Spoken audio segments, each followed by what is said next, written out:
বন্ধুরা, ফাল্গুনের রান্নাঘরে আপনাদের সবাইকে স্বাগত জানাই। আবারও চলে এসেছি একটা অন্য রেসিপি নিয়ে। লাল শাকের এক নিরামিষ রেসিপি আপনাদেরকে অল্প তেল মশলায় বানিয়ে দেখাবো। তো ভিডিওটা প্রথম থেকে শেষ অবধি পুরো দেখতে থাকুন। লাল শাকের রেসিপিটা বানানোর জন্য উনুনে কড়াই বসিয়ে দিয়েছি আর সরষের তেল দিয়ে দেবো।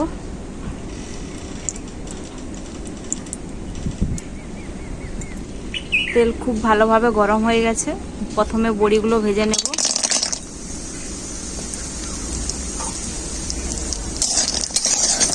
বড়িগুলো তো লাল লাল করে ভেজে নেব।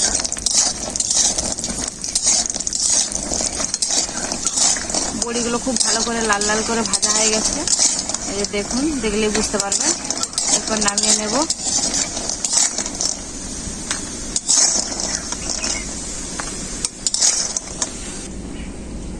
ওই তেলে আর একটু তেল দিয়ে দেবো।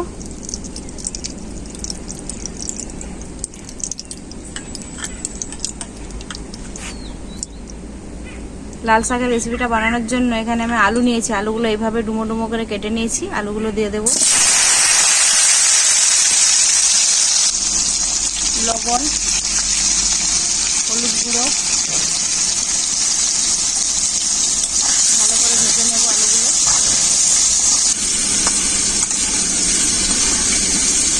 আলুগুলো ভাজা হয়ে গেছে, দেখি, দেখলে বুঝতে পারবেন। কালো জিরে দিয়ে দেবো। কালো জিরেটা প্রথমে দেইনি, কারণ বেশি ভাজা হয়ে যেত। এরপর শাকটা তুলে দেবো। শাকটা দেখুন একবারে কুচো কুচো করে এইভাবে কেটে নিতে হবে।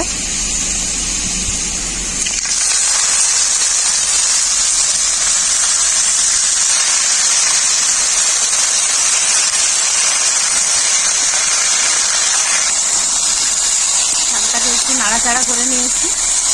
এরপর কাঁচা লঙ্কা চেরা দিয়ে দেবো। আমি একটু বেশি কাঁচা লঙ্কা দিচ্ছি, কারণ আমি একটু ঝাল খেতে পছন্দ করি। আপনারা যদি কম ঝাল খান কিংবা বাচ্চারা যদি খায় তো অল্পই কাঁচা লঙ্কা দেবেন। শাকে তো জল বেরোয়, তাই জল দিচ্ছি না। একটু ঢাকা দিয়ে সেদ্ধ করে নেব। এরপর ঢাকাটা খুলে একটু দেখে নেব।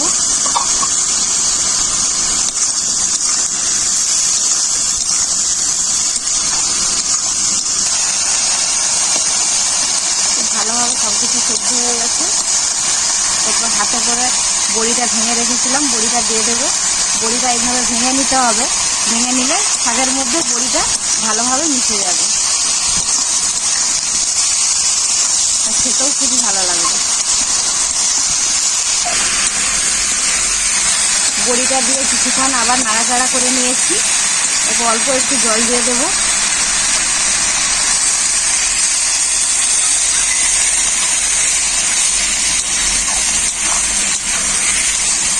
আবারও কিছুক্ষণ ঢাকা দিয়ে ভালো করে সেদ্ধ করে নেব।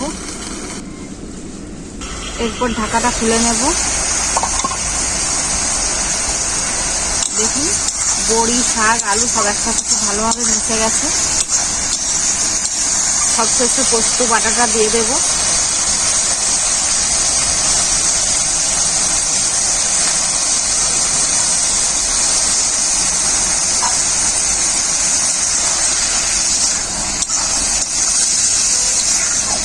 এই রেসিপিটায় পোস্ত বাটা দিলাম। পোস্ত বাটা দিলে সবটা আরো ভালো হয়।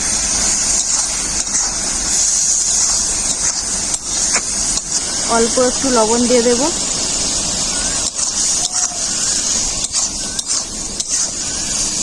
আমার লাল শাকের রেসিপি রেডি। এরপর আমি নামিয়ে নেব।